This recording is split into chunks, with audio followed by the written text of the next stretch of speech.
congratulations first of all on being named captain. What was your reaction when Arnie told you you'd get the armband this season?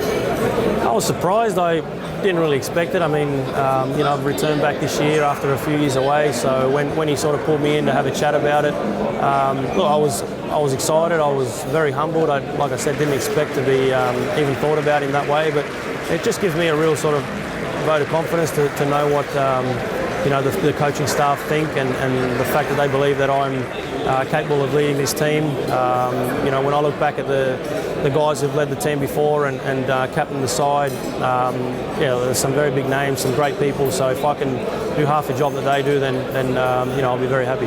Walking out on Saturday night, it's a game that's much hyped for many reasons. David Villa, the new Melbourne City, new look Sydney FC as well.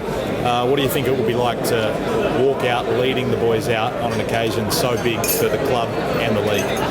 Yeah, it's only really today actually when knowing that I was going to be here and announced as captain, that it actually sunk in. I started to think about the game and walking down the tunnel, back in Sydney colours again, and actually leading the boys out. And look, it's going to be special, especially like you said, because of the the amount of guys that are coming, like David Villa, Damien Duff.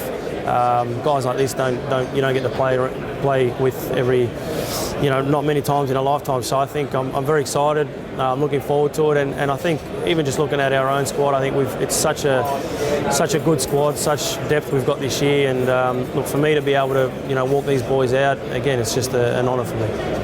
You've got about 48 forwards in the Sydney FC squad, it seems. Anyway, does this, with the competition for places up there, do you give Arnie a nudge and say, hey mate, I'm first name on the team sheet now? I hope so. I'm going to start training with the armband just so that he notices he can't put me on the bench. Yeah, nice. How big of a job is it, Alex? I guess it's almost like a new era for Sydney FC now, new leadership group moving on from Del Piero, a new coach. Just how big of a job is it? I think it's very big, but look, like you said, Del Piero's gone, and I think a lot of last year and the past 2 seasons, the club has revolved a lot around him, and of course you understand that as well. He's such a big name and such an asset to have for your club. But this year, since Arnie's taken over, he's obviously got a big emphasis on being a team and and mateship and doing things together. So while this might be a bit not, I don't even call it a burden. I think it's exciting. I think it's we've got such good leaders within our team that everybody can step up and everybody can help. Not only lead the young boys but keep the old boys in check and keep us as a squad moving in the direction we wanted.